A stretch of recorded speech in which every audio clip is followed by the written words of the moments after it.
আসসালামু আলাইকুম সবাইকে। আমরা চলে আসলাম আমাদের নতুন সেটআপে আদর্শ গ্যাস ও গ্যাসের গতিতত্ত্ব চ্যাপ্টারটা পড়াতে। তো তোমরা জানিয়ে দাও যে আমার কথা ঠিকঠাক মতো শোনা যাচ্ছে কিনা, আর তোমরা অবশ্যই জানাবে যে সবকিছু তোমরা ঠিকঠাক ভাবে দেখতে পাচ্ছ কিনা। যদি তোমরা জানিয়ে দাও এই জিনিসগুলো, তাহলে আমরা কিন্তু আমাদের ক্লাস কন্টিনিউ করব। তো তোমরা কমেন্ট করতে থাকো এন্ড বন্ধুদের ইনভাইট করতে থাকো, আর আমি তোমাদের কিছু কমেন্ট করে নিই।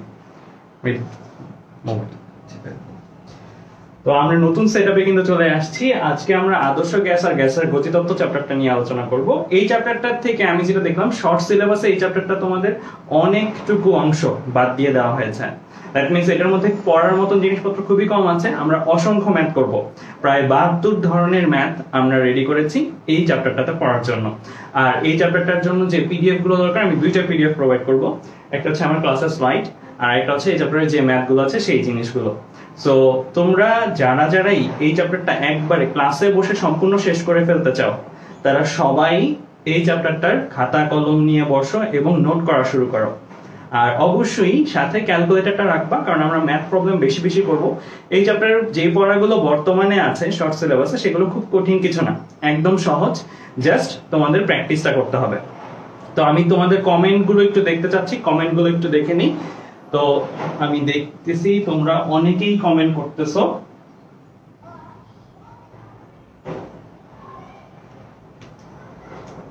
আচ্ছা, তো আমাদের আদর্শ গ্যাস ও গ্যাসের গতিতত্ত্ব এই অধ্যায়টা নিয়ে আমরা আলোচনা শুরু করে দিই। কমেন্ট দেখতে দেখতে আমাদের একটা মোবাইল লগ ইন হচ্ছে, লগ ইন হওয়ার পরে আমি কমেন্টগুলো দেখতে পারবো। তো আমি যদি আমাদের এই চ্যাপ্টারের প্রথম আলোচনাটার মধ্যে আসি, প্রথমে দেখে নিই শর্ট সিলেবাসে এই চ্যাপ্টারের কি কি অংশ আসলে আমাদের পড়তে হবে, কি কি অংশ আমাদের পড়ার জন্য রয়েছে। আমরা দেখতে পাচ্ছি আমাদের সর্বপ্রথম টপিক এই চ্যাপ্টারে পড়ার মতো শর্ট সিলেবাসে যেটা আছে, সেটা হচ্ছে আদর্শ গ্যাসের সূত্র আর সমীকরণ নিয়ে আলোচনা। খুব সহজ দুইটা জিনিস।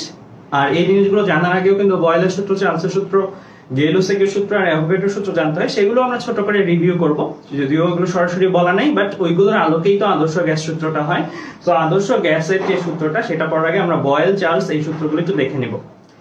এরপরে যদি আমি আসি, আমাদের জলীয় বাষ্প ও বায়ুর চাপ নিয়ে ধারণা, এই জিনিসটা আমাদের কাছে আছে। সো এই জিনিসটা কিন্তু খুবই ইম্পর্টেন্ট। আর এই জিনিসটাতে তোমাদের অনেকেরই কনফিউশন থাকে, এটা নিয়ে আবার আলাদা করে কি ম্যাথ আসতে পারে। ভাইয়া সবগুলো জিনিস দেখিয়ে দিব।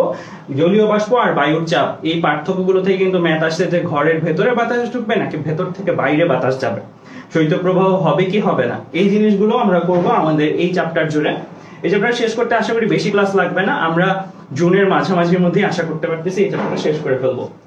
এরপরে আমাদের সর্ব ইম্পর্টেন্ট টপিক এই চ্যাপ্টারের মধ্যে, যেটা শর্ট সিলেবাসেও আছে আর শর্ট সিলেবাস ছাড়াও যে টপিকটা থাকতো, সেটা হচ্ছে শিশিরাঙ্ক আর আপেক্ষিক আর্দ্রতা নিয়ে আলোচনা।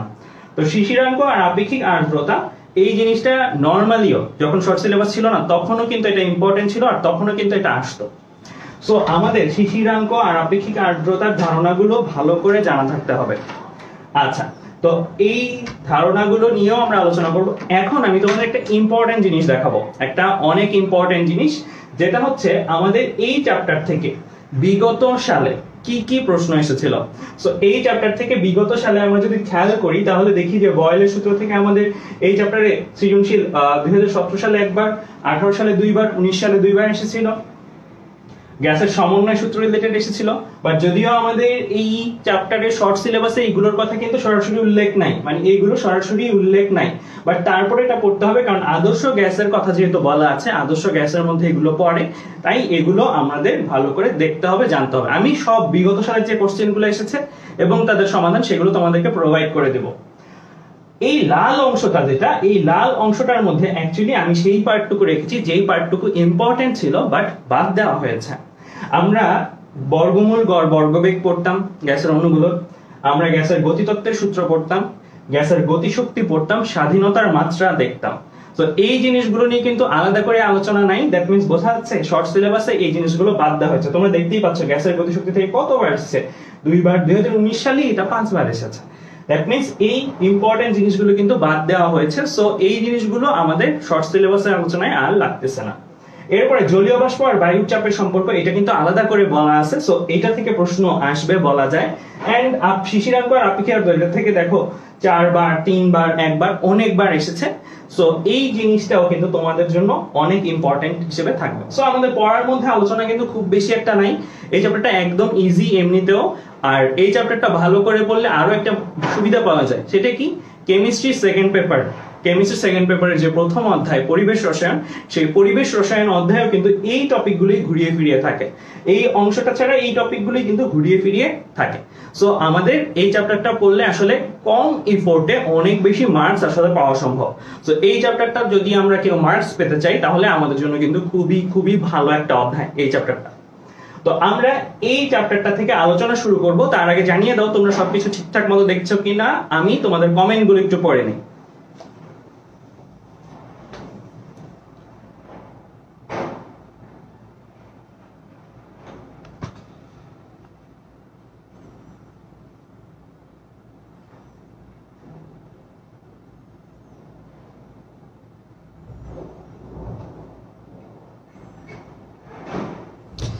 আশা করছি এখন তোমরা সবকিছু ঠিকঠাক মতো দেখতে পারতেছো আমার এই জায়গাটার মধ্যে, এবং সবগুলো বোর্ডের প্রশ্ন কি কি আসে সেটা নিয়ে তো আমরা ছোট করে আলোচনা করলাম। এখন আর দেরি না করে আমরা চলো চ্যাপ্টারটার ভেতরে চলে যাই। তো এই জায়গাটার মধ্যে তোমাদের কিন্তু চ্যাপ্টারটার মধ্যে অনেকগুলো জিনিস আমি তোমাদেরকে করতে বলবো, অনেকগুলো ম্যাথ আমাদের এখানে অন দ্য লাইনে করতে হবে। আমি বলেছি 72 টাইপের ম্যাথ সম্ভব, এই 72 টাইপের ম্যাথের পিডিএফ আমি তোমাদেরকে দিয়ে দিব।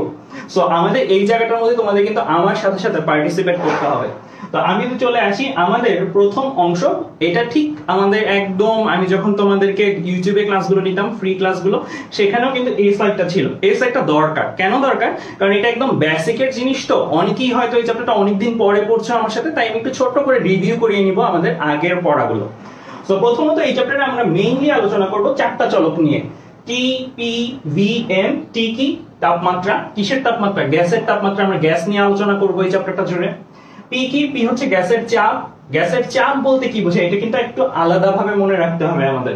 আদর্শ গ্যাসের বেলায় গ্যাসের চাপ কিন্তু গ্যাস যে চাপটা দিচ্ছে অ্যাকচুয়ালি সেটা না, বরং পাত্রের দেয়ালে গ্যাসটা যে ধাক্কা দিচ্ছে এবং সেই ধাক্কাবাহী ক্ষেত্রফলে যেই মানটা আসতেছে সেটাকেই আমরা গ্যাসের চাপ বলবো। গ্যাসের চাপ কিন্তু অনেকভাবে হতে পারে। তুমি একটা কথা চিন্তা করে দেখো, একটা রুম, সেই রুমে ধরো আমরা নরমালি একটা রুমে কতজন মানুষ থাকে? 2 জন, 3 জন, 4 জন। সো ওই রুমে ধরো 100 জন মানুষ আমি জোর করে আটানোর চেষ্টা করলাম।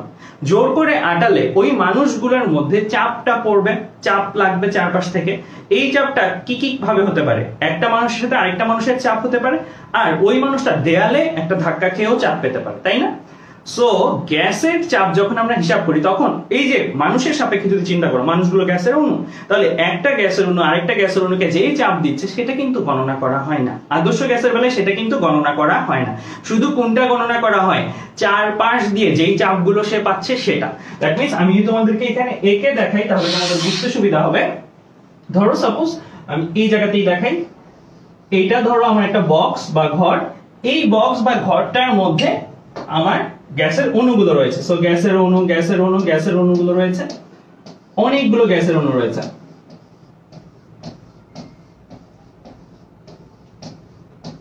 তো এই অনেকগুলো গ্যাসের অণুর মধ্যে দেখো চাপ কিন্তু তারা এই জায়গাতেও একটা পাবে, এই জায়গাতেও তাদের একটা চাপ থাকবে, এই জায়গাতেও তাদের একটা চাপ থাকবে, এই জায়গাতেও একটা চাপ থাকবে। কিন্তু গ্যাসের অণুর চাপের বেলায় আমরা কোনটা কাউন্ট করব? আদর্শ গ্যাসের অণুর চাপের বেলায় শুধুমাত্র এই যে কিনারাতে যেই চাপগুলো সে পাবে, অর্থাৎ এই জায়গাগুলোতে যেই চাপগুলো সে পাবে সেগুলো। এটা কিন্তু ভালো করে মনে রাখার দরকার, এর জন্য যতটা না ফিজিক্সে তার চেয়ে বেশি কেমিস্ট্রিতে। কারণ আমরা জানি আদর্শ গ্যাস সূত্রটা কি পুরোপুরি সঠিক না, বাস্তব গ্যাসগুলো আদর্শ গ্যাসের সমীকরণটা মেনে চলে না, রাইট? একটা পার্টিকুলার কন্ডিশনে মেনে চলে, যেটা আমরা দেখব।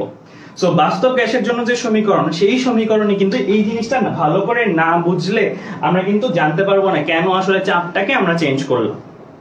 তো আমাদের এই যে আলোচনা, এই আলোচনা থেকে বোঝা গেল যে আমাদের গ্যাসের অণুর চাপ যখন হিসাব করব তখন শুধুমাত্র পাত্রের দেয়ালে সে যে চাপগুলো দিবে সেইগুলোই আমরা গণনা করব, মাঝখানে ভেতরে যে চাপগুলো থাকবে সেটা গণনা করব না। এটা কি আদর্শ গ্যাসের চাপের বেলা। আচ্ছা, এবার আমরা চলে আসি আমাদের এর পরের আলোচনাটার মধ্যে। হ্যাঁ, এবার আমরা চলে আসি এর পরের আলোচনাটার মধ্যে। আমরা আরেকটা চলক নিয়ে কাজ করি, সেটা কি গ্যাসের আয়তন।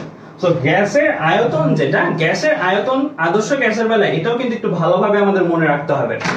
গ্যাসের আয়তন বলতে নরমালি আমরা একটা জিনিসের আয়তন বলতে কি বুঝি, এর দৈর্ঘ্য থাকলে, প্রস্থ থাকলে, উচ্চতা থাকলে, দৈর্ঘ্য প্রস্থ উচ্চতা মিলে যে আয়তনটা হয়, ঘনকের ক্ষেত্রে যেটা দৈর্ঘ্য গুণ প্রস্থ গুণ উচ্চতা, মানে সে যে জায়গা জুড়ে রয়েছে, তাই না?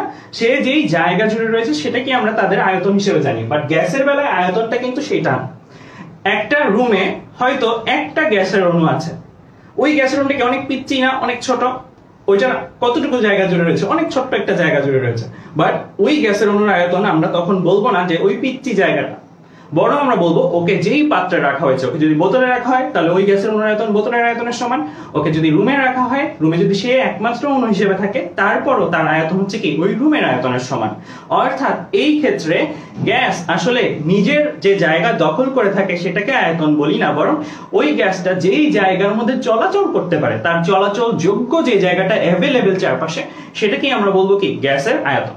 সো এই জায়গাটাও কিন্তু একটু ভালো করে বোঝার আছে। সো আমরা যদি একটা পাত্রের কথা চিন্তা করি, সাপোজ ধরো আমরা একটা পাত্র এঁকে নিই। সো একটা পাত্রের কথা যদি আমরা চিন্তা করি, এইটা ধরো সাপোজ আমাদের পাত্রটা, গ্রিন কালারের যে বর্ডারটা দিলাম সেটা আমাদের পাত্র। এই পাত্রের মধ্যে সাপোজ ধরো আমাদের এই কমলা কালারের একটা অণু রয়েছে। এখন এই কমলা কালারের অণুর আয়তনটা কিন্তু শুধুমাত্র এতটুকু না, বরং কমলা কালারের এই অণুটার আয়তন হবে ও যেই জায়গা জুড়ে চলাচল করতে পারতেছে, এই জায়গা এই জায়গা এই জায়গা পুরোটা মিলে যেই জায়গাটা হয়, অর্থাৎ পাত্রের আয়তনটা, সেটাকেই আমরা বলবো কি ওর অ্যাকচুয়াল আয়তন। সো এইটা গ্যাসের ক্ষেত্রে আমরা এইভাবে হিসাব করে থাকি, কারণ গ্যাসের অরিজিনাল আয়তনটা কিন্তু খুবই খুবই খুবই ছোট অণুগুলোর ক্ষেত্রে। আচ্ছা, তো এরপরে আসতেছি আমাদের গ্যাসের মোল পরিমাণ। সো এই জায়গাটার মধ্যে মোল বলতে কি বোঝায়? মোল আসলে একটা পরিমাণ। ডজন 12 বোঝায়, হালি দিয়ে 4 বোঝায়, তেমনি মোল দিয়ে আসলে একটা পরিমাণ বোঝায় যেটার অ্যামাউন্ট কত 6.02 × 10⁻23। কেন এই সংখ্যাটা আসলো?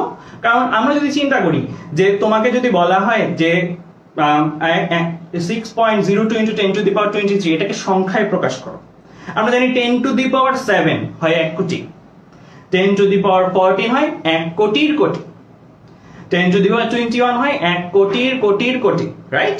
সো 10⁻24 দ্যাট মিন্স কি 1000 কোটি কোটি কোটি, এভাবে বলতে হতো। আবার 6.02 গুণ আকারে আছে, দ্যাট মিন্স 6.02 হাজার কোটি কোটি কোটি।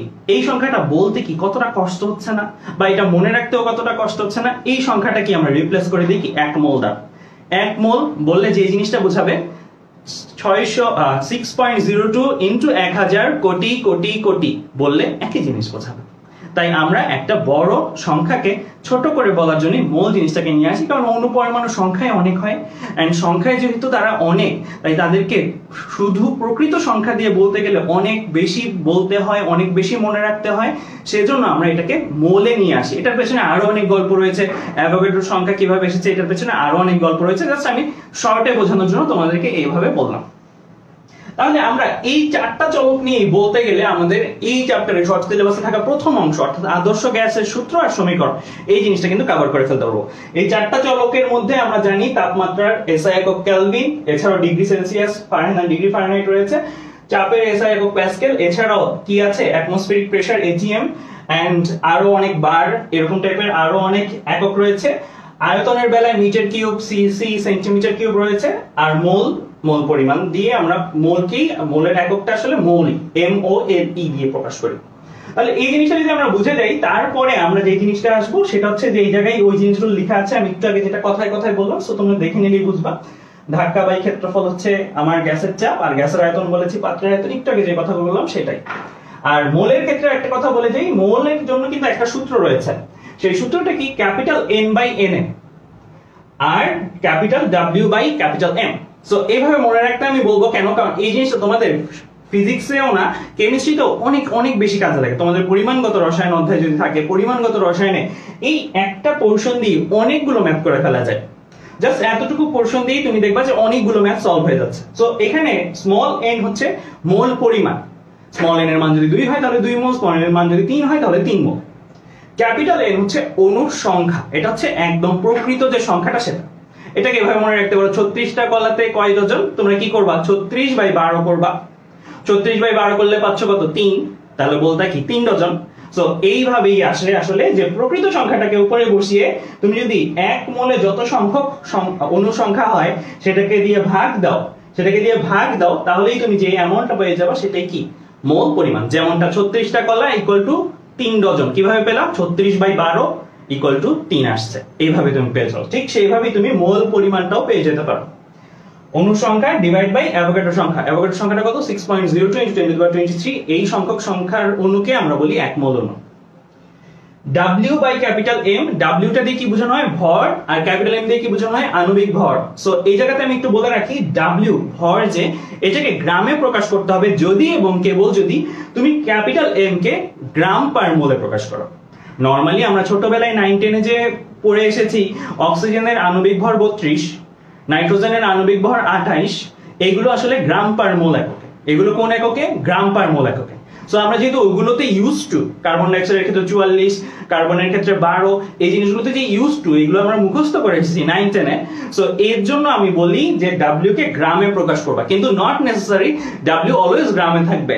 যদি এইটাকে তুমি গ্রাম পার মোল এককে বসাও, M কে তুমি গ্রাম পার মোল, অর্থাৎ অক্সিজেনের বেলায় 32, নাইট্রোজেনের বেলায় 28, এভাবে যদি বসাও আণবিক ভর, তাহলেই তুমি উপরে গ্রামে ভরের অ্যামাউন্টটা বসাবে। একটা নমুনায় যে পরিমাণের ভর রয়েছে গ্যাসের সেটাকে গ্রামে প্রকাশ করবা। ওকে। আবার কোন কোন ক্ষেত্রে আমরা এই আলোচনা এই চ্যাপ্টারের মধ্যে দেখব, কোন কোন ক্ষেত্রে W কে কেজিতেও বসাতে হবে। কখন কেজিতে বসাতে হবে? যখন তোমার M টাও কেজিতে, অর্থাৎ কার্বন ডাইঅক্সাইডের আণবিক ভর তখন 44 না বলে 44 × 10⁻³ কেজি পার মোল যখন বলবা। আচ্ছা, তো আমাদের এই আলোচনাগুলোর মধ্যে প্রত্যেকটারই কিন্তু পরিচয় আলাদা আলাদা করে দেয়া আছে।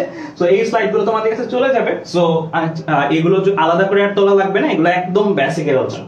আরেকটা স্লাইডও করবো আমরা বেসিকের, এটাও খুব কাজে লাগবে, কারণ আমাদের সামনে ম্যাথ যেহেতু করবো বলেছি অনেকগুলো। সো ম্যাথ করার ক্ষেত্রে আমাদের কিন্তু একক নিয়ে অনেক ঝামেলায় পড়তে হয়। একক নিয়ে যেহেতু ঝামেলায় পড়তে হয়, সো এককটা কিভাবে কনভার্ট করব সেই জিনিসগুলো আমরা আগেই চলো দেখে নিই।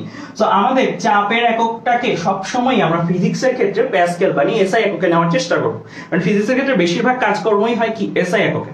সো সবসময় আমরা ফিজিক্সের ক্ষেত্রে চেষ্টা করব চাপটাকে প্যাসকেলে নিয়ে দেন হিসাব করার জন্য, তাহলে আমাদের ম্যাথে ভুল টুল যাওয়ার সম্ভাবনা কম।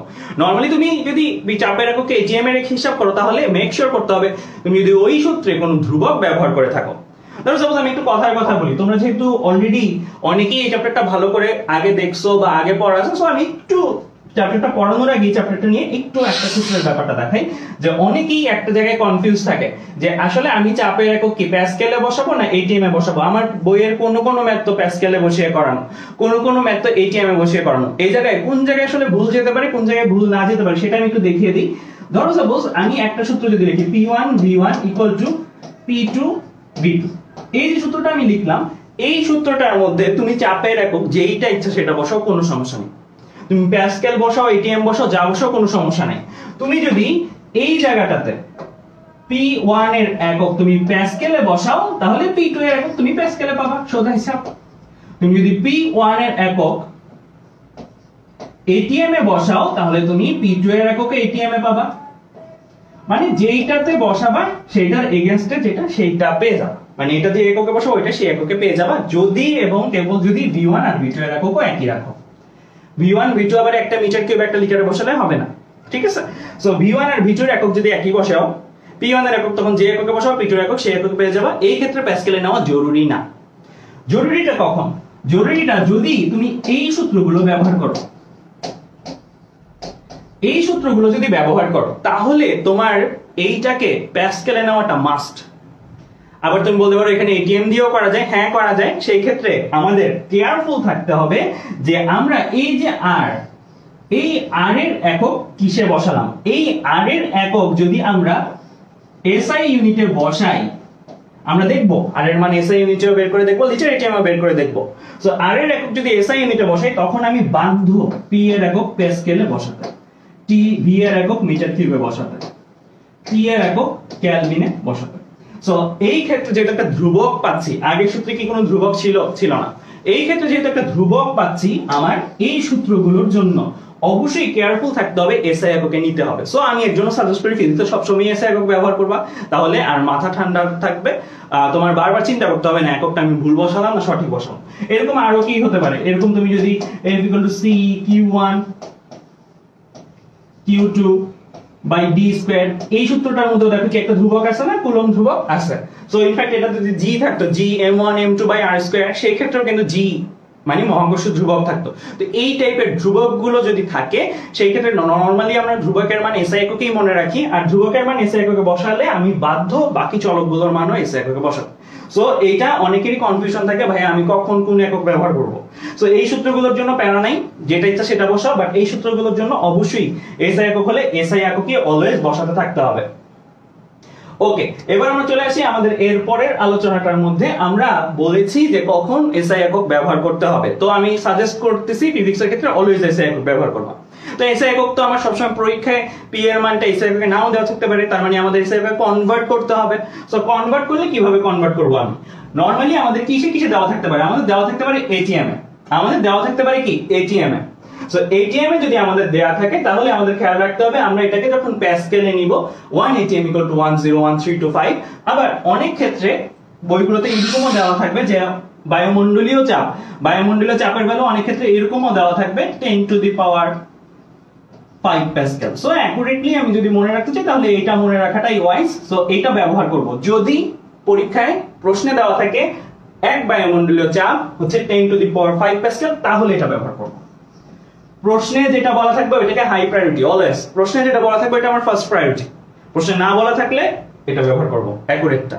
ঠিক আছে, আচ্ছা। সো আমি এটিএম যদি থাকে, যত এটিএমই থাকুক না কেন, সেটাকে 101325 দিয়ে গুণ দিলে সেটা কোথায় চলে যাবে?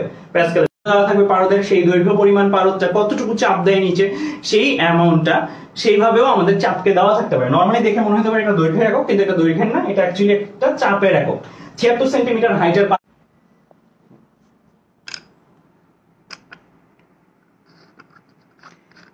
তোমরা জানাও এখন দেখা যাচ্ছে কিনা, সবকিছু ঠিকঠাক মতো তোমরা দেখতে পাচ্ছ কিনা সেই জিনিসটা একটু জানাও আমাকে কমেন্টে। আমাদের নেট কানেকশনটা একটু দুর্বল হয়ে গিয়েছিল, এখন আশা করি তোমরা সবকিছু দেখতে পাচ্ছ। জানাও সবকিছু ঠিকঠাক মতো দেখতে পারতেছো কিনা। তো আমরা যে জায়গায় আলোচনাটার মধ্যে ছিলাম, আমাদের 76 সেন্টিমিটার HG এটা যদি থাকে সেটাকে আমার নিতে হবে কিসে? প্যাসকেলে। সো প্যাসকেলে নিতে হলে আমি এভাবে চিন্তা করব, প্যাসকেলে নিতে হলে এভাবে চিন্তা করব যে আমাদের যত সেন্টিমিটার HG থাকবে, 76 সেন্টিমিটার HG যদি থাকে সেটাকে আমরা 1 ATM এর সমান চিন্তা করব। যদি আমাকে 400 সেন্টিমিটার HG দিয়ে দেয় তাহলে 400 কে আমার প্রথম কাজ হবে 76 দিয়ে ভাগ করা। 76 দিয়ে ভাগ করলে কি হবে? 400 সেন্টিমিটার HG দেয়া আছে, এটাকে 76 দিয়ে ভাগ করলে এটা কিসে চলে আসবে? এটা ATM এ চলে আসবে, কারণ 76 সেন্টিমিটার HG সমান সমান 1 ATM এর সমান। আচ্ছা, তো তোমরা বলতেছো অনেকে ব্লার, সো এখন কি দেখা যাচ্ছে কিনা ঠিক মতো তোমরা একটু জানাও।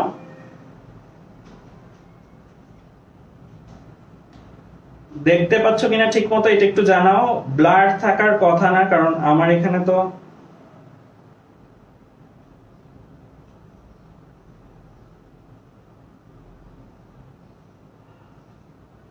হ্যাঁ এখন ঠিকঠাক আছে, সব ব্লার নাই।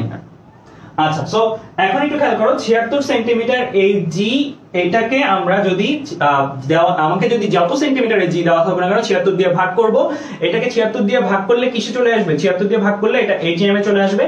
1 ATM সমান সমান আমরা আবার লিখে দিতে পারবো 101325 প্যাসকেল। আমি এটা করে দেখাই তাহলে তোমাদের বুঝতে সুবিধা হবে। ধরো আমাকে দেওয়া আছে 200 সেন্টিমিটার HG, এটাকে আমার কিসে নিতে হবে? প্যাসকেলে নিতে হবে। খুবই সোজা হিসাব, আমি একটু দ্রুত করে দেখাই। সো আমাদের প্রথমত সেন্টিমিটার HG টাকে চিন্তা করতে হবে ATM এ কত।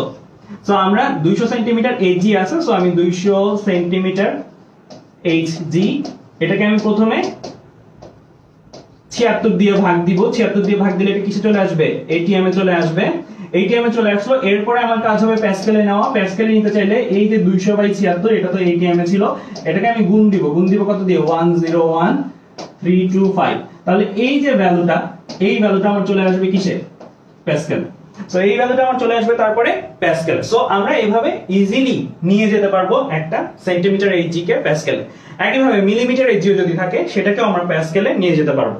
তো আশা করি আমরা এই জায়গাটাতে আমাদের আলোচনাটা বুঝেছি। এবার আমরা চলে আসবো আয়তনের ক্ষেত্রে। আয়তনের ক্ষেত্রেও এসআই এককে নিতে চাইলে আমাদের নিতে হবে কোন এককে? আমাদের নিতে হবে মিটার কিউবে। আমাদের নিতে হবে মিটার কিউবে। সো মিটার কিউবে কি কিভাবে দেওয়া থাকতে পারে? দেওয়া থাকতে পারে লিটারে। লিটারে যদি দেওয়া থাকে তাহলে আমরা মাথায় রাখতে হবে লিটার যে কথা, ডেসিমিটার কিউব একই কথা। লিটার যে কথা, ডেসিমিটার কিউব একই কথা। আর 1 ডেসিমিটার কিউব বা 1 লিটার হচ্ছে 10⁻³ মিটার কিউবের সমান। তার মানে 10 লিটার দেওয়া থাকলো, এটাকে মিটার কিউবে নিতে হবে 10 টু দি পাওয়ার মাইনাস 3 দিয়ে গুণ দিব।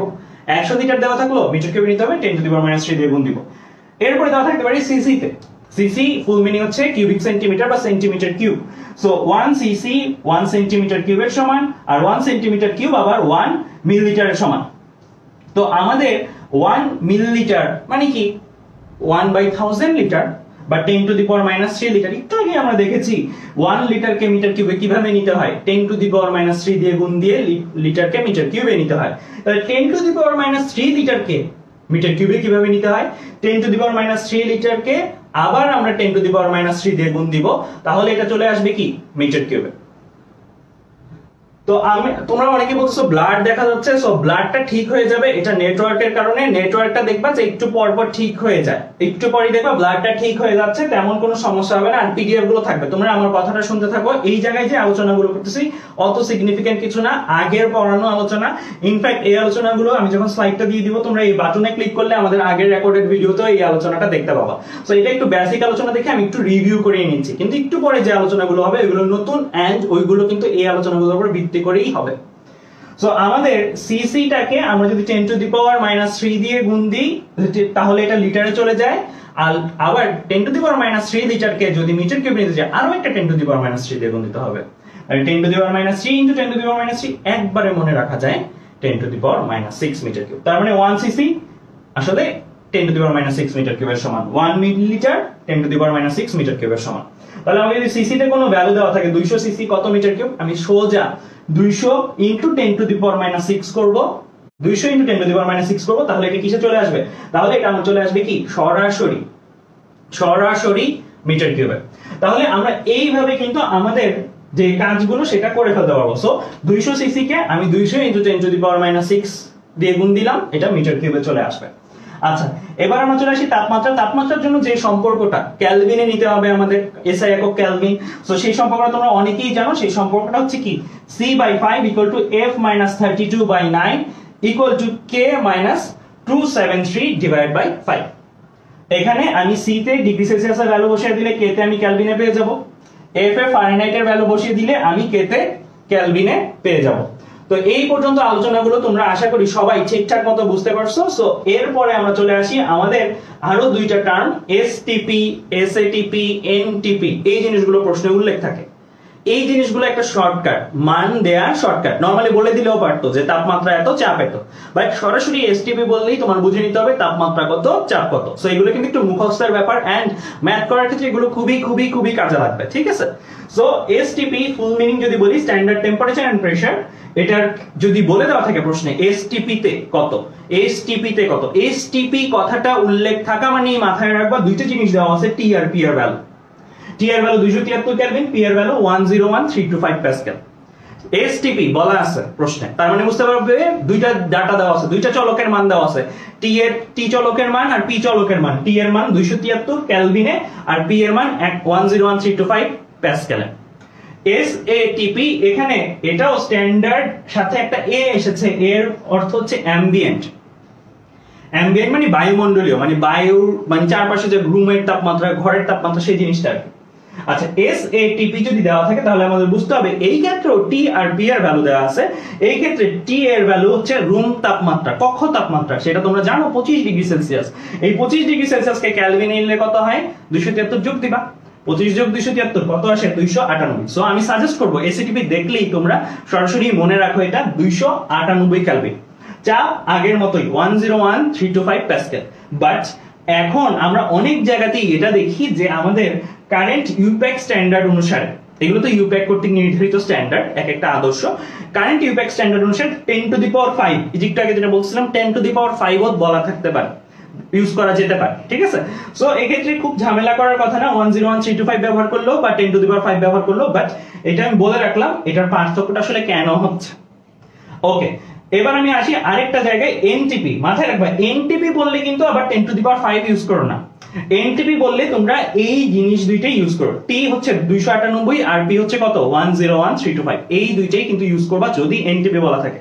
NTP means natural temperature and pressure, ঠিক আছে? So natural temperature and pressure এটা কিন্তু স্বাভাবিক তাপমাত্রা ও চাপ, ওকে? আচ্ছা, আর এটা হচ্ছে প্রমাণ তাপমাত্রা ও চাপ, ক্লিয়ার? সো এই জায়গাগুলোতে কিন্তু একটু ভালোভাবে ফোকাস থাকতে হবে। এসটিপি, এসএটিপি, এনটিপি বলা থাকলে এস এর ভ্যালু কি, টি এর ভ্যালু কি, পি এর ভ্যালু কি। আচ্ছা, তো এই জায়গাটা যদি আমরা বুঝে যাই তাহলে এবার যদি আমরা আসি আমাদের একটু লোডশেডিং হয়ে গেছিল। আচ্ছা,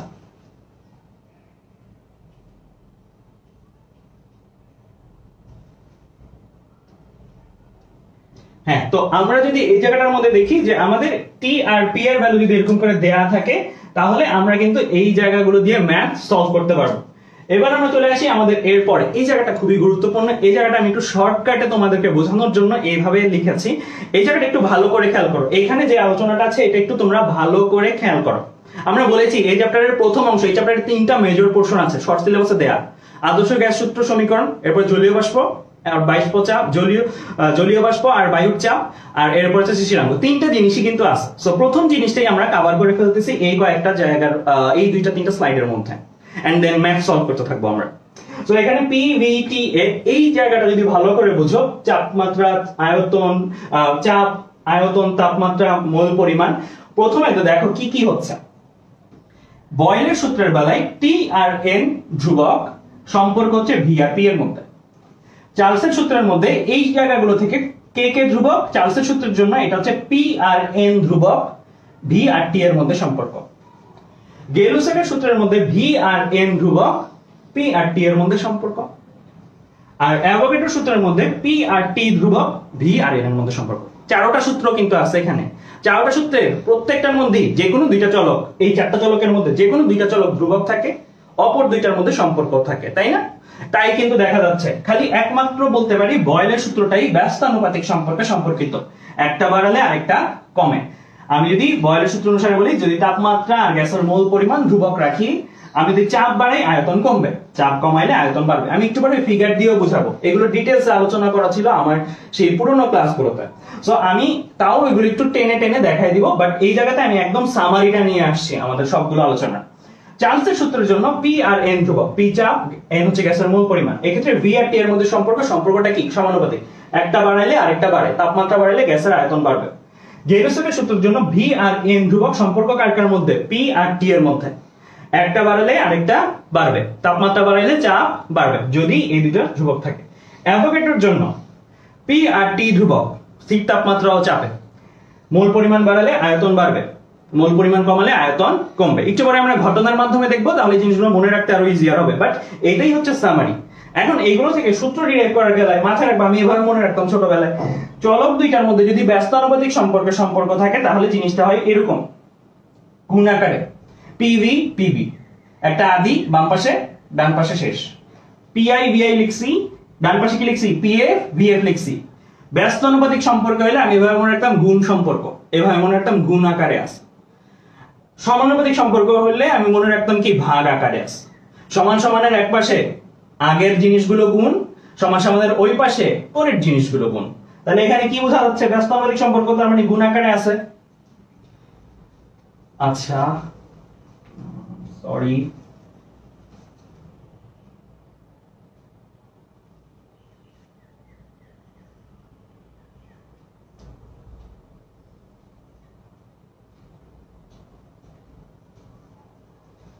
আচ্ছা, ব্যস্তানুপাতিক সম্পর্ক হলে আমাদের মাথায় রাখতে হবে এটা গুণ আকারে আছে, গুণ আকারে পিআই বিআই ইকুয়াল টু পিএফ ভিএফ। সমানুপাতিক সম্পর্ক যদি হয় তাহলে মনে রাখতে হবে ভাগ আকারে আছে। সো ভি আর পি এখানে ব্যস্তানুপাতিক সম্পর্ক, ব্যস্তানুপাতিক সম্পর্ক যদি হয়, ব্যস্তানুপাতিক সম্পর্ক যদি হয় তাহলে পিভি পিভি, বাম পাশে আদিগুলো ডান পাশে শেষগুলো, পিআই বিআই, আর ডান পাশে হচ্ছে কি? PF VF. সো আদি চাপ আদি আয়তন, শেষ চাপ শেষ আয়তন, যে কোনো একটা জিনিস পরিবর্তন করা হবে, চাপ বাড়ানো হবে কমানো হবে, শেষ চাপ বা শেষ আয়তন বের করা হবে। এইভাবে জিনিসটা কাজ করে। একইভাবে আমি যদি এই জায়গাটাতে আসি, এই জায়গায় সমানুপাতিক সম্পর্ক, আমি বলছি সমানুপাতিক সম্পর্ক এইভাবে চিন্তা করবো, ভাগ আকারে আছে। সো ভাগ আকারে মানে কি? V by T, V by T, বাম পাশে ভি বাই টি, ডান পাশেও ভি বাই টি, বাম পাশে আদিগুলা ডান পাশে শেষগুলা। এখন তুমি যদি টি বাই ভিও করো কোনো সমস্যা নাই, কিন্তু মাথায় রাখবা বাম পাশে টি বাই ভি করলে ডান পাশেও টি বাই ভি কর, একই জিনিস, একই জিনিস, সমানুপাতিক ভাগ আকারে। ওকে, সো বাম পাশে ভি বাই টি, ডান পাশে ভি বাই টি, বাম পাশে হচ্ছে আদিগুলো, ডান পাশে হচ্ছে শেষগুলো। একইভাবে পি আর টি এর মধ্যে সমানুপাতিক সম্পর্ক, এটা কি? P by T, P by T. So বাম পাশে আদিগুলো, ডান পাশে শেষগুলো। আদি চাপ আদি তাপমাত্রা, শেষ চাপ শেষ তাপমাত্রা। এটাকে টি বাই পি আকারে লিখলেও একই জিনিস, ভুল হবে না। এবার আসি ভি সমানুপাতিক এন, এক্ষেত্রেও সমানুপাতিক সম্পর্ক কি রাখবো, ভাগ আকারে। ভাগ আকারে মানে কি, ভি বাই এন, বাম পাশে আদিগুলা ভিআই বাই এনআই, ডান পাশে শেষগুলা ভিএফ বাই এনএফ। সো এই জায়গাটার মধ্যে কিন্তু অ্যাকচুয়ালি আদর্শ গ্যাস সূত্রের অনেকটা অংশ কভার হয়ে যায় যদি ম্যাথমেটিক্যালি থিঙ্ক করো। একটা অ্যাডমিশন ক্লাস যখন শুরুই হয় কিন্তু এই স্লাইডটা থেকে, শুরুই হবে কিন্তু এই জায়গাটা থেকে। অ্যাডমিশন ক্লাসে কিন্তু আমি একটু আগে যে আগের আলোচনাগুলো করছি ওইগুলো কিন্তু করানো হবে না। সো আস্তে আস্তে এই কথাগুলো কেন আমি বলতেছি, কারণ 21 ব্যাচের শিক্ষার্থী তোমরা, 21 ব্যাচে কিন্তু আমরা শর্ট সিলেবাস পড়ানো শুরু করছি সেই ফেব্রুয়ারি থেকে, রাইট? ফেব্রুয়ারি থেকে পড়ানো শুরু করছি। ফেব্রুয়ারিতে তোমাদের নোটিশ দেওয়া হয়েছিল সরকার থেকে যে তোমাদের শর্ট সিলেবাস মানে অলমোস্ট 50% করে দেওয়া ফিজিক্সের ক্ষেত্রে, শর্ট সিলেবাসের উপরে এইচএসসি পরীক্ষা হবে। কথা ছিল এরকম যে কলেজ খুলে যাবে মার্চ থেকে তোমরা শর্ট সিলেবাসে ক্লাস করবা 4-5 মাস, তারপরে তোমাদের এইচএসসি পরীক্ষা হবে। বাট 4-5 মাস ঠিকই পার হয়ে গেছে, বা অলমোস্ট 3-4 মাসে, চতুর্থ মাসের মাথায় আমরা আসি, কিন্তু তোমাদের কিন্তু আর কলেজও খুলে নেই এন্ড শর্ট সিলেবাসের উপর পড়ানো শুরু হয়নি। এটা কিন্তু তোমাদের জন্য একটা ইনস্ট্যান্ট এখন ডিসিশন নেওয়ার পালা এন্ড ইনস্ট্যান্ট একটা কিন্তু কাজ করার পালা। আমি বলতেছি না শর্ট সিলেবাসের পড়া বাদ দিতে, আমি বলতেছি শর্ট সিলেবাসের জিনিসগুলো পড়বা। বাট এখন আমার সাজেশন হবে, প্রথমে ফেব্রুয়ারির দিকে সাজেশন ছিল এরকম যে আগে শর্ট সিলেবাস পড়ো, কারণ তখন আমরা এটাই ধরে রাখছিলাম যে করোনা আস্তে আস্তে কমতেছে এন্ড সবকিছু খুলে যাবে। সবাই ইনফ্যাক্ট অফলাইন পড়ানো শুরু করে দিছিল, অফলাইন পড়াও শুরু করে দিছিল অনেকে। বাট এখন কিন্তু সিচুয়েশনটা আবার উল্টা, করোনা আরো খারাপের দিকে যাচ্ছে। সো তোমাদের ছাত্র অবস্থায় একটু দূরদর্শী সিদ্ধান্ত নিতে হবে। তোমরা এখন যখন পড়াশোনা করবা, আমার সাজেশন থাকবে বেসিক তো ভালো করে পড়বাই, থাকবেই। অনেক ছাত্র এমন থাকা উচিত তোমাদের মধ্যে, কারণ 21 ব্যাচে যদি নরমাল নিয়মে পরীক্ষা হতো, এখন চলে কি মে মাস শেষ হয়ে যাচ্ছে, দ্যাট মিনস হোয়াট, তোমাদের এখন একবারে এইচএসসি পরীক্ষা শেষ হয়ে যাওয়ার কথা, অ্যাডমিশন পরে পড়াশোনা শুরু করে দেওয়ার কথা, ফুল সিলেবাসের উপরে এইচএসসি শেষ হয়ে যাওয়ার কথা, নরমালি কলেজ খোলা থাকলে সবকিছু খোলা থাকলে। তাই তোমাদের এখন থেকে আমি বলবো পড়াশোনাটা এমন হওয়া উচিত যে তোমরা পড়ার সময় বেসিক অংশ পড়বা, বাট বেসিক অংশ পড়তে পড়তে এমন করে ফেলো না যে ম্যাথ করতেই পারলাম না। তোমাদের পড়াশোনাগুলো নোট করবা এইভাবে, এই শুধু এই চ্যাপ্টারের জন্য না, এটা একটা ডেমনস্ট্রেশন আমি দেখাচ্ছি তোমাদেরকে। এইভাবে তোমরা একটা জিনিস গুছাবা। একটা বইয়ে যেটা 4-5 পেজ ধরে বেসিক পড়ানো আছে, তোমাদের এখন ওই 4-5 পেজ মুখস্থ করে কিছুই কাজের কাজ হবে না। তোমাদের কাজের কাজ হবে যদি একটা বড় পড়াকে এরকম শর্ট ভার্সনে নিয়ে আসতে পারো, দেন প্রত্যেকটার পরিচয় জানতে পারো। এই জিনিসগুলো কিন্তু আমি তৈরি করতাম তোমাদের বয়সে যখন আমি এইচএসসি পড়াশোনা করতাম, তখনই কিন্তু আমি একটা বড় পড়াকে কিভাবে ছোট বানানো যায় এটা নিয়ে চিন্তা করতাম এন্ড অফসেটে এই জিনিসগুলো সুন্দর করে মার্কার দিয়ে লিখে রাখতাম। এন্ড ওইগুলোই পরবর্তীতে স্লাইড হয়ে গেছে, ওইগুলো দিয়েই পরবর্তীতে তোমাদেরকে পড়াচ্ছি। সো আমি ওইটার ইম্প্যাক্টটা এটাই বোঝাতে যাচ্ছি, যখন তোমরা একটা বড় পড়াকে ছোট ভাবে মনে রাখতে পারো, ছোট ভাবে তুলতে পারো, তখন তুমি আসলে কি আরো চর্চা করছো, আরো ডিপ লার্ন করছো। একটা বড় জিনিস লিখতে কিন্তু কোয়ালিটি বেশি লাগে না, একটা বড় জিনিসকে ছোট আকারে বানায় লিখতে কোয়ালিটি লাগে। তোমাকে যদি বলি তোমার সম্বন্ধে তুমি লিখো, 10 পেজে লিখো, তুমি ফ্রি বা স্বাধীন অনুভব করবা। তোমাকে যদি বলি তোমার সম্বন্ধে তুমি 2 লাইনে আমাকে বলো, তুমি কিন্তু কনফিউজ হয়ে যাবে কোন 2টা লাইন আমি বলবো আমার সম্বন্ধে, যে 2 লাইন পারফেক্টলি আমাকে রিপ্রেজেন্ট করে। সো ইন্টারভিউ বোর্ডে কিন্তু এই জিনিসগুলি আমাদেরকে শেখানো হয় যে ইন্টারভিউ বোর্ডে কম কথাই কিন্তু তোমাকে রিপ্রেজেন্ট করতে হবে। সো পড়াশোনার মধ্য থেকে কিন্তু এই জিনিসগুলো আস্তে আস্তে শিখে আসে মানুষ, যে একটা পড়াশোনা বড় আকারে না, ওইটাকে ছোট আকারে কিভাবে নিয়ে আসতে হবে। যত বেশি তুমি এই জিনিসগুলো করতে পারবা, তত বেশি তোমার ইঞ্জিনিয়ারিং অ্যাডমিশনের জন্য তুমি অনেক ধাপ এগিয়ে থাকবা। কারণ ইঞ্জিনিয়ারিং অ্যাডমিশনে তুমি কতটুকু জানো সেটার চেয়ে তোমার থেকে যাচাই করা হবে তুমি কতটুকু কৌশলী, তোমার টেকনিক কতটুকু ওয়াইজ, তুমি কতটুকু অপটিমাইজড, এই জিনিসগুলো আসলে তোমার থেকে জানা হবে। এন্ড এই জিনিসগুলোর উপর ভিত্তি করে তুমি ভালো ইঞ্জিনিয়ার হবা না তুমি অ্যাভারেজ ইঞ্জিনিয়ার হবা, এই জিনিসগুলো নির্ভর করবে। সো আমার সাজেশন হবে, আমার ছাত্রছাত্রীরা যারা ইঞ্জিনিয়ারিং ড্রিম দেখতেছো তাদের ক্ষেত্রে অ্যাটলিস্ট বড় পড়াগুলোকে এইভাবে ছোট আকারে নিয়ে এসে নোট করতে শিখতে হবে। এন্ড এই জিনিসগুলো কিন্তু তোমাদের কি সবসময় কাজে লাগবে, ঠিক আছে? আচ্ছা, এবার আমি চলে আসি, এরপরেও দেখো এগুলো কিন্তু সব নোট ম্যাটেরিয়ালস, ঠিক আছে? এগুলো কিন্তু আমি দিয়ে দিব, বাট এগুলো তোমাদেরও করা শিখতে হবে। শুধু আমারটা দেখে দেখে তুললেই হবে না, তোমাদেরও অন্যান্য চ্যাপ্টার অন্যান্য সাবজেক্টে এগুলো করা শিখতে হবে। এবার আমি আসি এরপরে, 3টা রাখলাম, একটা সরাই ফেললাম, 3টা রাখলাম, একটা সরাই ফেললাম, কোনটা সরাই ফেললাম? অ্যাভোগাড্রো সূত্র সরাই ফেললাম। আছে কি বয়েলের সূত্র, চার্লসের সূত্র, গেলুসাকের সূত্র।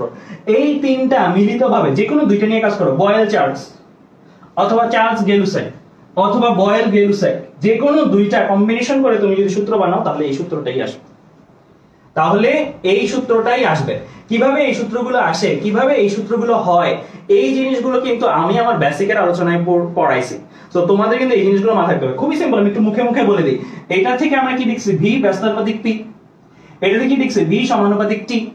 তাই না? আমি তো তোমাদের দেখাই আসি যে এই জিনিসটা কিভাবে আসে। আমি এই দুইটার আলোকে দেখাবো, বাট এই দুইটার আলোকে করলো এটাই আসবে, এই দুইটার আলোকে করলো এটাই আসবে। আমি তো দেখাই আসি বয়েল আর চার্লস করে যে এটা আসে, কিভাবে এই জিনিসটা আসতে পারে, এই জিনিসটা আমি তো তোমাদেরকে আলাদা করে দেখাই আসি।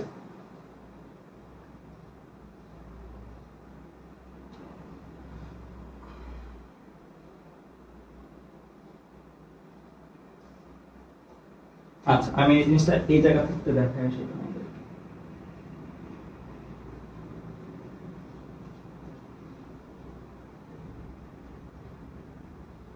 কিভাবে আসে সেটা আমি একটু দেখাই দিই। সেটা হচ্ছে এরকম যে বয়েলের সূত্র থেকে আমরা জানি ভি ব্যস্তানুপাতিক পি, এখানে টি আর এন ধ্রুবক।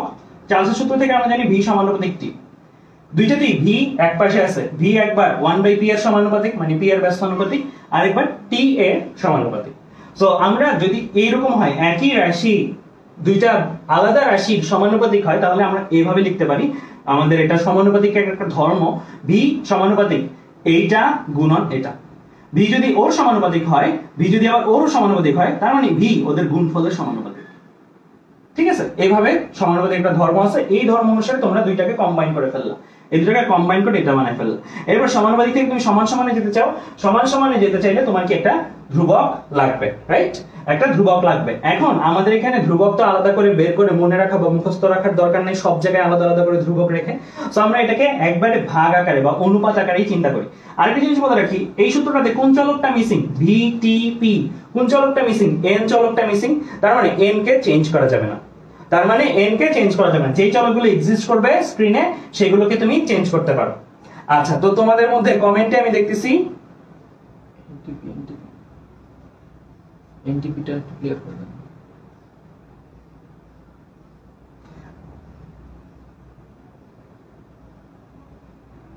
আচ্ছা, এনটিপির ক্ষেত্রে 20 ডিগ্রি সেলসিয়াস বলতেছো। এনটিপির ক্ষেত্রে কিন্তু আমরা যেটা ফলো করি, আমাদের অ্যাডমিশন টেস্ট বা এই যদি আমি বলি উদ্ভাসে আমরা যেগুলো ফলো করতাম, এক স্টুডেন্টের কাছে আমরা যেগুলো পড়াইতাম, আমরা যেগুলো পড়ে আসছি, আমি কিন্তু 25 ডিগ্রি সেলসিয়াস ইউজ করতাম। সো এই ক্ষেত্রে আমি দেখছি, আমিও জানি এটা যে 20 ডিগ্রি সেলসিয়াস কোন কোন বইতে আছে, বাট কক্ষ তাপমাত্রা আমরা ইউজুয়ালি ছোটবেলা থেকে শিখে আসছি 25 ডিগ্রি সেলসিয়াস। কক্ষ তাপমাত্রা স্বাভাবিক তাপমাত্রা ও চাপ, সেটা কক্ষ তাপমাত্রা ইন্ডিকেট করে, আর কক্ষ তাপমাত্রা 25 ডিগ্রি সেলসিয়াস। সো ওইটা ইউজ করলেও আশা করি সমস্যা হবে না। এন্ড 20 ডিগ্রি সেলসিয়াসও কিছু কিছু বইতে আমিও দেখছি আছে।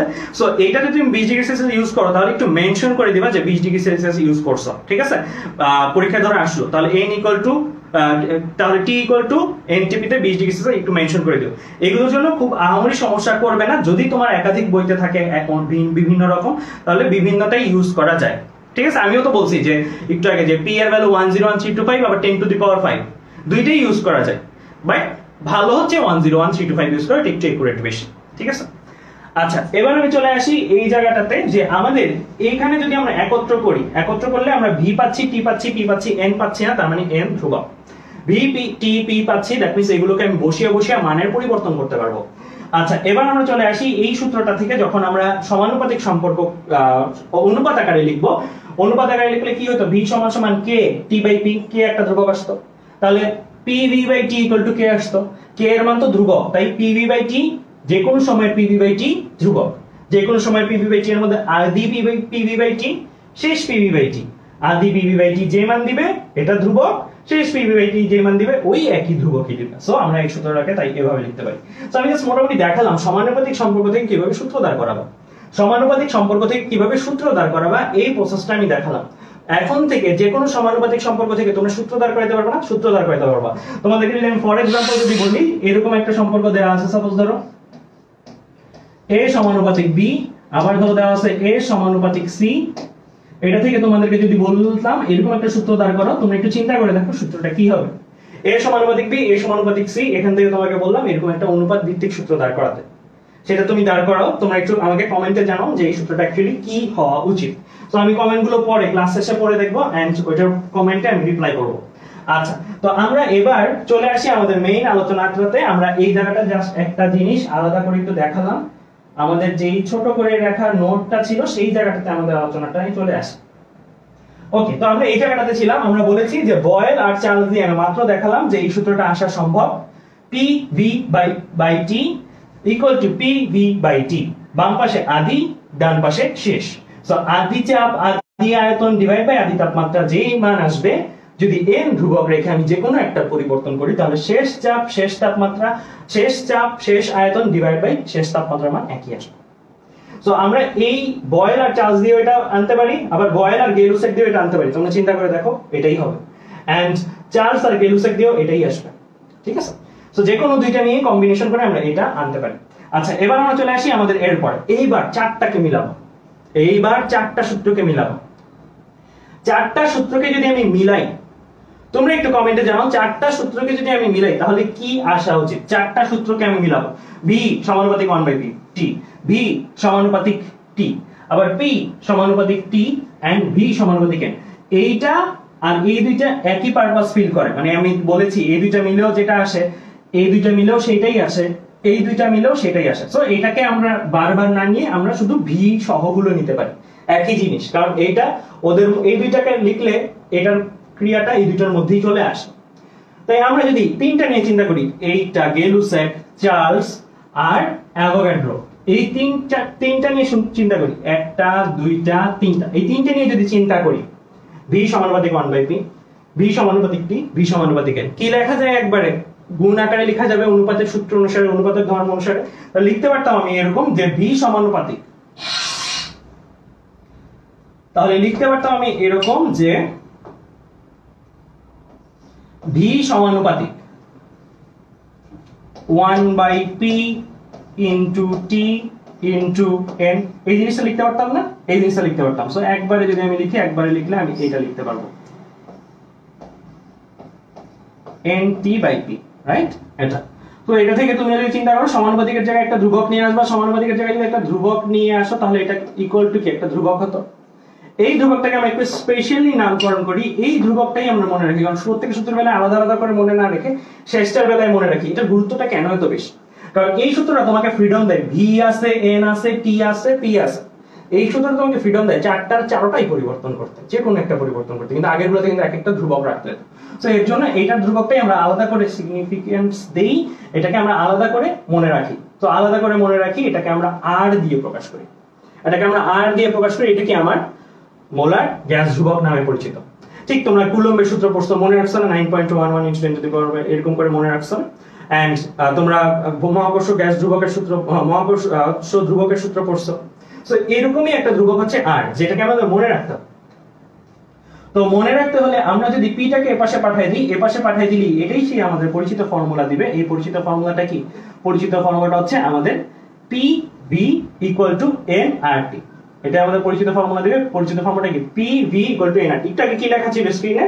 লেখা ছিল v = nt/p আর সাথে r গুণ আকারে ছিল, রাইট? এখন জাস্ট পক্ষান্তর করে ফেলছি, একটু আগে লেখাটা কি পক্ষান্তর করে ফেলছি। পক্ষান্তর করলেই কিন্তু এই জিনিসটা আসে, pv = কি? nRT, pv = কি? nRT।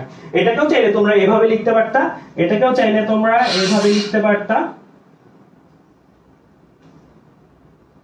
এটাকেও চাইলে এইভাবে লেখা সম্ভব হতো, pv/nt = pv/nt।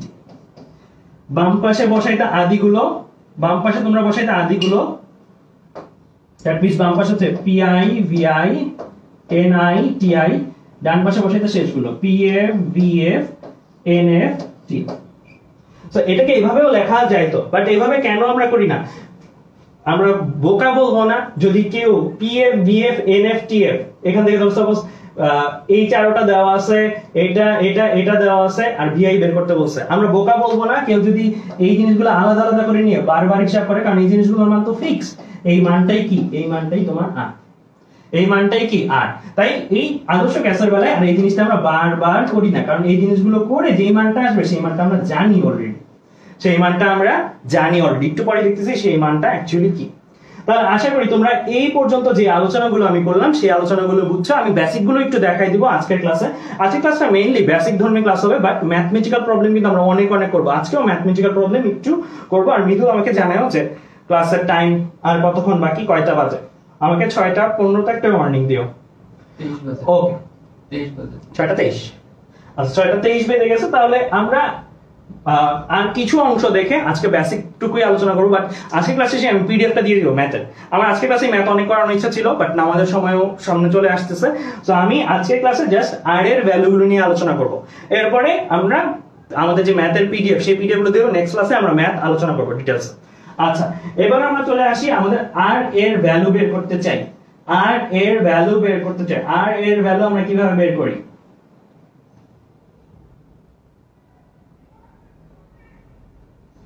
তো আমরা এই সূত্রটা দেখছি। সো এই ক্ষেত্রে দেখো, আমরা একটার কথা ছোটবেলায় পড়ে আসছি, ছোটবেলায় একটা জিনিস পড়ে আসছি, অ্যাভোগাড্রোর একটা সূত্র, স্থির তাপমাত্রা ও চাপে মোলার গ্যাসের আয়তন কত?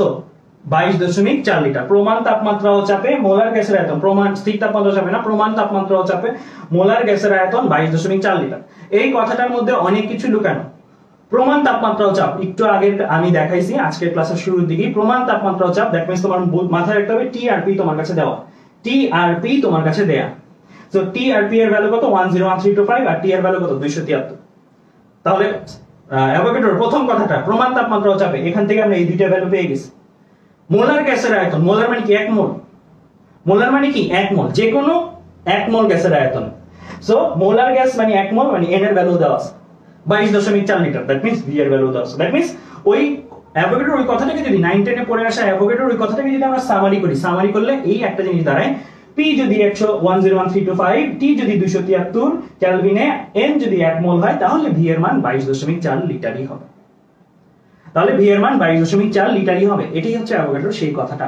আর এই কথাটার উপর ভিত্তি করে আমরা আর এর ভ্যালু বের করতে পারি। কোন সূত্র কাজে লাগায়? এই সূত্র কাজে লাগায়, এই সূত্র কাজে লাগায়। সো অ্যাভোগাড্রো তো বলেই দিছে, পি এত হইলে, ভি এত হইলে, পি এত হইলে, টি এত হইলে, এন এত হইলে ভি কত। তাহলে আমরা এই সূত্রটাতে P V N T Avogadro যেগুলো বলে দিছে সেগুলো বসায় আর এর ভ্যালু বের করে ফেলি। আর এর ভ্যালু যদি আমরা বের করতে চাই তাহলে কি করব? আর টাকে এক পাশে রাখবো, বাকি সব অন্য পাশে পাঠিয়ে দিব। তাই করছি। আর equal to PV by NT, আর equal to PV by NT. P এর ভ্যালু আমি বসাইছি 101325, ভি এর ভ্যালু আমি বসাইছি অ্যাভোগাড্রোর মতো 22.4, বাট লিটারে বসাইতে তো পারবো না আমি, কারণ আর এর ভ্যালু আমরা বের করব কোন এককে? ধ্রুবকের ভ্যালু। আমি বলছি এসআই এককে বের করা যায়, অন্যান্য এককে বের করা যায়, বাট যদি ধ্রুবকের ভ্যালু এসআই এককে বের করতে চাই তাহলে সবকিছু এসআই লাগবে, সবকিছু অন্যান্য এসআই লাগবে। আমার এখানে pascal SI fine, kelvin SI fine, mole SI fine, but 22.4 লিটারে বলে দিছিল অ্যাভোগাড্রো, বাট ওইটা এসআই ছিল না। লিটারটাকে আমার কিসে নিতে হবে? লিটারটাকে আমার এসআই তে নিতে হবে। এসআই মানে মিটার কিউবে নিতে হবে। মিটার কিউবে নেওয়ার জন্য আমি কি করছি? 22.4 কে 10⁻³ দিয়ে গুণ দিছি, 10⁻³ দিয়ে গুণ দিছি। আমি বলছি 1 লিটারকে কিভাবে মিটার কিউবে নিতে হয়। 22.4 × 10⁻³ দিয়ে গুণ দেওয়ার কারণে আমি ভিটাকে 22.4 না লিখে লিখছি 22.4 × 10⁻³। দ্যাট মিন্স মিটার কিউবে আমি এই ভ্যালুটা বসাইছি। তাহলে n এর ভ্যালু 1, এখান থেকে দেখে দেখে বসাইছি। t এর ভ্যালু 273, এখান থেকে দেখে দেখে বসাইছি। বসানোর পরে আমার ভ্যালু আসছে কত? 8.314 জুল পার মোল পার কেলভিন। এই ভ্যালুটা আমাদের মুখস্থ রাখতে হবে। এই ভ্যালু যদি মুখস্থ রাখি, এই সূত্রটার মধ্যে এই ভ্যালুটা আমাদের মুখস্থ যদি থাকে অলওয়েজ, সো আমরা যে কোনো p পেলে এই ভ্যালুটা যদি আমাদের মুখস্থ থাকে, এই ভ্যালুটা যদি আমাদের মুখস্থ থাকে, তাহলে যে কোনো p দেওয়া থাকলে, v দেওয়া থাকলে, t জানতে চাইলে বের করতে পারবো। আমাকে v দেওয়া থাকলে, t দেওয়া থাকলে, p জানতে চাইলে বের করতে পারবো। n দেওয়া থাকলে আমাকে p দেওয়া থাকলে, v দেওয়া থাকলে, t দেওয়া থাকলে, n জানতে চাইলে বের করতে পারবো। সো তোমরা নিজেরাই কিন্তু ম্যাথ সৃষ্টি করতে পারবো। আমি 2 দিন আগে একটা প্রশ্ন দেখলাম, আইআইটির একটা প্রশ্ন দেখলাম। সেই প্রশ্নটা ছিল এরকম যে, পরীক্ষা দিতে আসছে স্টুডেন্টরা, প্রশ্নটা ছিল এরকম যে, তুমি তোমাদের যে সিলেবাস, সেই সিলেবাসের উপরে একটা 40 মার্কসের, একটা 70 মার্কসের কোশ্চেন বানাও, একটা 70 মার্কসের প্রশ্ন বানাও। দ্যাট মিন্স প্রশ্নটাই এটা যেটা তুমি বানাও, মানে এইটা জানতে চাইছো তোমার কাছে যে তুমি একটা প্রশ্ন বানাও। এটা ছিল ফার্স্ট প্রশ্ন, এটার মার্কস ছিল 40, মানে প্রশ্ন বানাইতে পারলে তোমাকে 40 মার্কস দেওয়া হবে। এন্ড দ্বিতীয় প্রশ্নটা ছিল তুমি যে প্রশ্নগুলো বানাইছো ওইটারই সমাধান করো। দ্বিতীয় প্রশ্নটা ছিল তুমি যেটা বানাইছো সেটারই সমাধান করো, তা ওইটার মার্কস ছিল 30। তুমি যে প্রশ্নগুলো বানাইছো এটার উত্তর দিতে পারলে তোমাকে 30 মার্কস দেওয়া হবে। এইটাই ছিল ওভারঅল প্রশ্ন 70 মার্কসের পরীক্ষা।